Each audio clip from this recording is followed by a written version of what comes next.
Okay. If it were a plague, where are all the bodies? Cerita dimulai dengan turis Amerika, pasangan muda bernama Jenai dan juga Riley, tiba di Islandia untuk mengagumi pemandangan alam luar biasa dan menghabiskan waktu berdua. Mereka check-in di hotel dan mulai tamasya mereka dengan kunjungan ke kolam panas bumi di daerah tersebut. Jenai tahu bahwa Riley telah menghabiskan semua tabungannya dalam perjalanan ini dan menghargainya. Riley tidak berpikir dia melakukan sesuatu yang luar biasa. Dia hanya ingin membuat kekasihnya bahagia. Jenai memperhatikan bahwa Riley membawa roli ayahnya, kamera fleksibel, dan banyak film. Dia terkejut bahwa dia lebih suka teknologi usang ini di atas kamera digital modern. Tapi Riley menjelaskan yang dia impikan menangkap ketidaksempurnaan momen daripada memiliki program komputer otomatis memperbaiki semua kesalahan. Dia mengaku masih belajar, tapi dia berjuang untuk sebuah kesempurnaan dan berjanji untuk mengambil potretnya suatu hari nanti. Mereka mengunjungi gereja tua dan seorang pendeta memberitahu mereka bahwa itu adalah sejarah. Pria itu yakin bahwa kehidupan di zaman pra-Kristen lebih sederhana. Itu adalah era perjalanan panjang dan penemuan. Pasangan itu mengunjungi sebuah landmark pulau, bermain-main dan menangkap semua yang ada ke dalam kamera. Kemudian Jenai memberitahu Riley bahwa ayahnya adalah seorang pengkhotbah, meskipun gerejanya tidak seindah itu. Dia sering berkunjung ke sana dan tentu saja percaya pada Tuhan. Mereka kemudian menjelajahi sebuah air terjun, dan Jenai senang dengan keindahannya. Mereka sangat senang dan menganggap perjalanan itu sangat luar biasa. Namun di malam harinya Jenai tidak bisa tidur. Di luar terlalu terang. Dia melihat keluar jendela dan melihat kilatan cahaya aneh dari kejauhan. Salah mengira mereka sangat cerdas. Aurora borealis, tapi kelelahan mengambil alih dan dia tidur. Di pagi harinya, Riley membangunkan Jenai jam 10 pagi. Saya tidak memperhatikan tanggal yang muncul di jam tangan digitalnya tahun 2028. Namun Jenai masih hidup di waktunya sendiri dan sulit untuk bangun. Siang hari yang konstan di luar juga menjadi tantangan baginya. Namun dia entah bagaimana berhasil bangun dari tempat tidur. Pasangan itu keluar untuk sarapan, tapi ternyata belum ada yang mempersiapkannya. Padahal ini adalah sebuah hotel. Sebenarnya ada keheningan dan kekosongan yang aneh di sekitar. Tak ada tanda-tanda staf ataupun tamu lain. Riley menyarankan mereka untuk pergi ke kafe untuk mencari sarapan dan pasangan itu melangkah keluar. Tapi di luar juga kekosongan, tidak ada satupun yang lewat, entah itu mobil ataupun orang. Lampu lalu lintas bekerja dengan sempurna seolah-olah seperti ada lalu lalang. Dan tanda-tanda di atas perusahaan terang benderang. Mereka pun bingung. Mungkin ada acara di kota hari ini atau hari libur. Riley ingat titik balik matahari, perayaan kuno, dan bertanya-tanya apakah semua penduduk kota tua dan juga muda telah pergi ke sana. Pasangan itu berjalan menyusuri jalan yang benar-benar sangat sepi. Sesekali berteriak tapi tidak ada orang di sekitar. Tidak ada staf di toko kelontong ataupun Indomaret di sekitar situ. Panggilan telepon pribadi mereka juga tidak dijawab. Tak lama kemudian Riley dan Jenai memasuki sebuah kafe kosong, di mana Riley memperhatikan beberapa televisi yang berfungsi, tetapi setiap saluran menunjukkan segalanya kecuali stasiun berita. Jenai mulai panik, Riley sama bingungnya juga. Dan di sini Jenai berkata kalau memang ada wabah di mana mayatnya dikumpulkan. Jika alien yang harus disalahkan, di mana kapal mereka? Tidak ada email ataupun postingan baru di internet. Tidak ada aktivitas sama sekali. Mereka kembali ke kamar mereka di hotel, di mana Jenai terus menelpon kerabat dan teman-temannya. Tapi semuanya tetap diam, internet berfungsi. Tapi tidak ada pembaharuan. Riley meluncurkan tampilan peta dunia. Namun gambar yang sama ada di mana-mana, yaitu kotak-kotak kosong. Dia membawa Jenai keluar lagi. Segera mereka melihat sebuah mobil yang ternyata berfungsi, lalu menggunakan mobil tersebut dan tanpa menemukan siapa pemiliknya. Mereka hanya membawanya. Pasangan ini berkeliling kota dan akhirnya mencapai sebuah gereja, tapi di mana-mana ada keningan dan kekosongan yang sama. Kemudian mereka pergi keluar kota, tapi di sana sama aja. Orang tua mereka tidak menjawab panggilan telepon juga. Hanya sebuah operator yang bekerja menjawab telepon mereka di mana-mana. Mereka terus berspekulasi tentang penyebab dari apa yang sedang terjadi. Rally menyarankan berbagai teori, bahkan kemungkinan-kemungkinan tentang sesuatu yang bakal terjadi. Tapi Jenny lelah dan ingin tidur, tidak ingin mendengar ucapan dari Rally. Jadi mereka kembali ke kamar mereka. Dan di pagi hari, Rally menyarankan untuk membuat sarapan. Tapi Jenny benar-benar kehabisan tenaga dan tak mau pindah dari tempat tidurnya. Dia berkeinginan untuk meninggalkan Pulau Islandia, tapi bagaimana mereka bisa melakukan itu? Dan dia juga tersiksa oleh pikiran dan berbagai macam pilihan-pilihan yang mereka pikirkan. Mungkin mereka dibutuhkan untuk sesuatu oleh Tuhan itu sendiri. Setelah semua, tidak mungkin untuk menjelaskan apa yang terjadi sebaliknya. Riley di sisi lain percaya itu semua tentang virus. Dan sangat mungkin bahwa seluruh populasi pulau hanya melarikan diri, dan Riley mencoba untuk tetap optimis. Dia membuat kopi untuk Jane dan kemudian membawanya ke toko seperti seolah terjadi apa-apa. Mengisi bagasi 2 SUV dengan bahan makanan dan dia mengantar Jane ke rumah yang mereka pilih. Nanti mereka pergi ke toko dan membeli baju baru untuk diri mereka sendiri. Riley menjelaskan bahwa listrik di pulau itu tidak akan habis karena listrik di situ didukung oleh energi panas bumi sehingga tidak mungkin bisa habis. Jadi kemungkinan besar itu akan terus berfungsi untuk waktu yang sangat lama sampai peralatan rusak. Riley melakukan yang terbaik untuk mengalihkan perhatian Jenny dari pikiran yang sedih. Mereka minum di bar dan kemudian bermain game strip. Tapi di pagi hari mereka menderita mabuk. Jenny kembali berbicara tentang dites. Tapi iman dan agama tidak sama.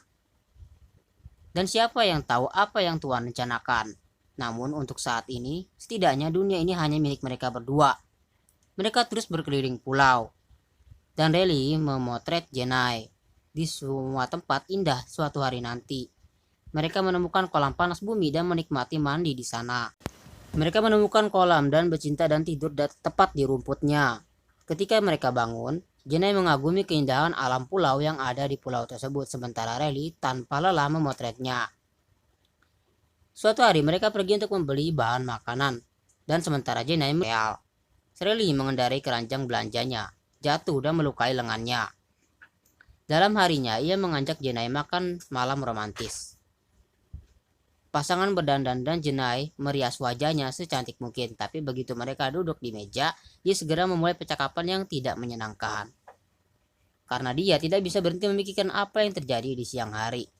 Dan menekan Riley untuk berjanji, untuk tidak membahayakan dirinya lagi. Setelah semua apa yang terjadi padanya, jika sesuatu terjadi padanya, mereka benar-benar sendirian di sini dan tidak ada yang bisa membantu mereka. Jenny tenggelam lebih dalam ke dalam depresi, meskipun Riley berjanji untuk menjaga dirinya sendiri. Dia ingat rumahnya di sebuah buku yang sangat dia sayangi, ayahnya pernah memberikannya padanya. Dia ingin mengubahnya menjadi semacam buku harian atau diary book, menuliskan peristiwa hidupnya di dalam kekosongannya. Dia bakal menyatakan cintanya untuk pertama kalinya di buku diary book tersebut. Dan sekarang dia bermimpi hanya memegangnya di tangannya. Riley mengingatnya bahwa mereka memiliki satu sama lain setidaknya dan mereka akan bisa bertahan sampai kapanpun keadaan. Mengingat semua persediaan umat manusia tersedia untuk mereka di pulau tersebut. Namun, waktu berlalu dan makanan di toko-toko mulai habis. Semua bahan-bahan pokok mulai habis. Jenny sangat kesal dengan kebiasaan Riley yang suka makan makanan yang mudah rusak karena dia sama sekali tidak memikirkan bagaimana hari esok. Sebentar lagi ternyata listrik akan habis, yang berarti tidak ada lagi daging. Untuk ini Riley menyarankan mereka untuk bertani dan juga berburu hewan, yang hanya membuat Jenny tertawa. Seraya berkata, ya dia mungkin menembak sapi, tapi apa yang akan dia lakukan dengan itu? Jenny semakin berkeliaran di sekitar area itu sendirian. Dan suatu hari datang ke sebuah gereja. Dia menanyakan angka di sekitar pertanyaan. Mungkin hanya mereka yang telah diusir dari kehidupan. Sementara semua orang sekarang ada di dalam rumah. Mengapa ini terjadi padanya? Melihat suasana hati Jenny yang buruk, Riley mencoba menghiburnya lagi. Mereka terus menjelajahi pulau tersebut karena dia tahu sejarahnya dengan cukup baik dan percaya bahwa jantung bumi berdetak di sini. Tapi tidak seperti Riley, Jenny tidak merasakan keistimewaan tempat ini. Suatu hari dia menunjukkan padanya sisa-sisa lama sebuah pesawat. Dia temukan saat menjelajahi daerah itu. Riley menyebutnya cantik, tapi Jenai melihatnya hanya sebagai pengingat dunia mati yang sekarang mereka huni. Itu sampah seperti mereka, dan tidak ada yang akan datang untuk mereka. Jenai yang marah pergi, tapi kemudian kembali untuk Riley, yang dengan tenang tidur di runtuhan pesawat. Sekarang Riley menghabiskan lebih banyak waktu di jalan-jalan kota yang kosong, memotret segala sesuatu yang tampak menarik baginya. Lalu dia membuang filmnya tersebut karena tidak ada tempat untuk mengembangkannya. Dia menjelajahi toko-toko dan suatu hari ingat bahwa jika listrik padam, maka tidak akan ada air lagi di rumah mereka. Dia mengumpulkan semua barang yang diperlukan di toko perangkat keras, dan ketika dia memasuki lift, dia baru sadar bahwa ternyata lift macet karena listrik sedang padam. Dia pun panik karena pintu lift tertutup. Lagi pula, tidak ada yang bisa menemukannya karena dia sendiri di kota itu. Jika listrik padam, sementara itu, Jenai pergi ke bioskop dan menangis saat kenangan membanjiri atas dia. Sementara itu, Riley menyiapkan sistem pengumpalan air dengan motor bertenaga angin di halaman. Dan Jenai menemukan sebuah peternakan yang tinggalkan dan menunggang kuda untuk menghibur dirinya sendiri. Kemudian dia mendengarkan pesan suara dari teman-temannya dan kerabat yang disimpan di ponselnya untuk menghibur diri. Kemudian dia membawa Riley ke suatu tempat di pedesaan. Dia suka dan dia terkejut bahwa Riley terus memotret semuanya. Tapi dia berjanji bahwa dia akan menemukan cara untuk berkembang. Jenai menunjukkan bahwa mereka sedang duduk di sebuah glaster, kekuatan alam yang membunuh semua makhluk hidup. Itu mungkin dikarenakan Tuhan sudah kehabisan kesabarannya terhadap umat manusia. Kemudian mereka kembali ke kota, dan sementara Riley sibuk dengan tugasnya sendiri, Jenai menemukan studio fotografer. Suatu hari mereka memasuki sebuah toko bunga dan Jenai sangat kesal untuk menemukan bahwa semua tanaman telah lama mati. Menyadari bahwa Jenai tertekan oleh kota yang membusuk, Riley menyarankan mereka pergi dan berkemah. Riley membujuknya bahwa sudah waktunya menemukan tempat di mana mereka dapat tinggal dalam kenyamanan, dan segera Riley memperhatikan sebuah rumah di tepi danau yang sepertinya cocok untuk pasangan itu masuk ke dalam. Bahkan Jenai harus mengakui bahwa tempat itu sangatlah indah. Namun saat menjelajahi daerah tersebut, mereka menemukan seorang lelaki tua bernama Niels yang sangat lemah karena kekurangan makanan. Pasangan itu dengan senang hati berbagi persediaan mereka dengannya. Niels kaget karena tidak ada yang selamat lainnya dan percaya bahwa akhir dunia telah datang ketika semuanya terjadi. Dia juga ada di kota, tetapi kembali ke rumahnya di mana dia pernah meninggalkan keluarganya. Jenai sangat senang menemukan korban selamat lainnya. Namun di sisi lain sangat kesal dengan sikap Neil yang mudah menyerah. Pria tua itu bercerita tentang kehidupan keluarganya. Di masa mudanya, dia akan meninggalkan keluarganya untuk waktu yang lama untuk mendapatkan uang dengan memancing. Ketika dia kembali, dia menemukan bahwa mereka telah berubah. Anaknya sudah besar dan istrinya telah tua renta karena dia selalu pergi. Dia menerima kehendak Tuhan yang menimpanya karena orang-orang yang hidup di dunia ini telah diciptakan untuk kehendaknya, bukan sebaliknya. Dan dia menyarankan bahwa Jedi untuk tidak menyerah. Jenai maksudnya ya. Karena dia adalah manusia dan karena itu harus berjuang meskipun jika ada rencana ilahi, umat manusia telah gagal memenuhinya. Keesokan paginya, Riley memberitahu Jenai bahwa Niels telah meninggal. Jenai kaget dengan hal ini. Riley bilang dia menemukan kuburan di tepi danau, di mana dia memilih tempat di sebelah keluarga Neil untuk dikuburkan. Tapi Jenai tidak yakin bahwa orang-orang ini merindukan pria itu selama hidupnya. Dia akan senang melihatnya sekarang. Riley bingung dengan pemikiran Jenai, tapi dia menyarankan mereka tidak menguburkan pria itu sama sekali. Jadi dibiarin aja karena tidak ada yang membutuhkannya. Riley mencoba mengingatkan pada Jenai tentang adat istiadat manusia, dan Jenai tiba-tiba berpikir bahwa mungkin ada orang lain yang membutuhkan bantuan mereka setelah kembali ke kota. Jenai menjadi terobsesi untuk mencari korban selamat lainnya. Dia berkendara dari rumah ke rumah sembari menandai rumah yang kosong dengan sebuah lakban. Riley menyarankan agar dia mencari jawaban, di mana tidak ada, atau itu sebagai gantinya mereka harus mencoba memanfaatkan kehidupan baru mereka sebaik mungkin. Tapi Jenai tidak yakin ini bisa disebut sebagai sebuah kehidupan. Sementara Jenai bergegas berkeliling kota. Riley selesai membangunkan turbin anginnya di halaman. Waktu berlalu. Pasangan itu terus berjalan di sekitar pulau, dan Riley terus memotret Jenai.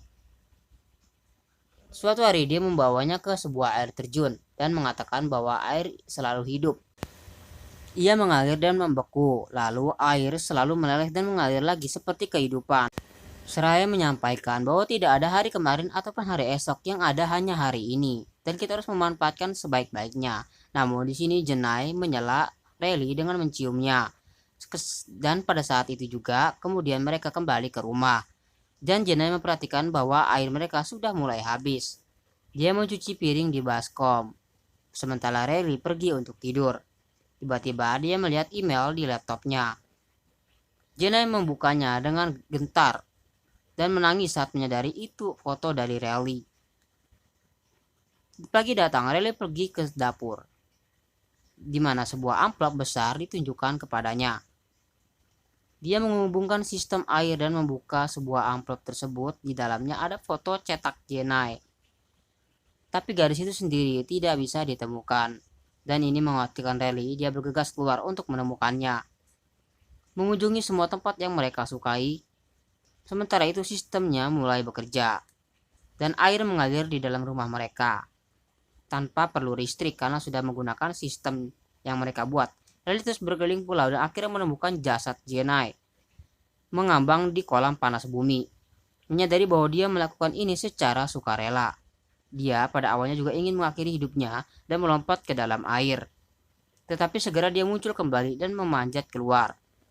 Rally menangis saat dia duduk di samping tubuhnya, lalu membaringkannya di rumput. Tidak tahu harus berbuat apa sekarang, lalu dia pergi begitu saja meninggalkan gadis itu di tepi kolam renang.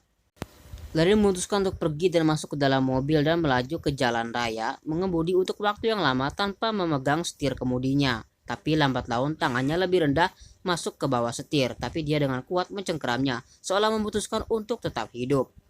Film ini disebut dengan bokeh, bagian kabur dari sebuah foto yang digunakan fotografer untuk menyorot bagian lain dari gambar yang mereka anggap lebih signifikan. Sutradara juga menyoroti kontras utama, dua posisi yang berlawanan secara diametris. Dari orang-orang terakhir di bumi, pria itu, Rally, menerima situasi apa adanya. Tetap memilih untuk bertahan hidup walaupun di dunia hanya dia sendiri yang hidup tanpa ada seorang pun yang menemani. Sementara wanita itu jatuh dalam depresi dan mulai mencari makna dari apa yang terjadi, dan sudah mulai tidak sanggup untuk menjalani hidup ini. Mungkin harusnya mereka itu memilih untuk berkeluarga saja, seperti memiliki anak, lalu mereka bakal membuat keturunan sehingga bisa membuat populasi manusia jadi mendominasi lagi di bumi yang sudah kosong. Namun hikmah dari film ini ternyata adalah depresi dari seorang perempuan tidak bisa membuat menahan dirinya untuk tidak mengakhiri hidupnya. Jadi ending dari film ini diperlihatkan bahwa si Rally hidup sendiri di dunia yang sudah kosong. Oke sobat rekap, segitu aja yang bisa saya sampaikan di video alur cerita kali ini. Semoga kalian terhibur. Yang terhibur jangan lupa untuk klik tombol subscribe dan juga like videonya. Kita jumpa lagi di video menarik berikutnya. Dadah.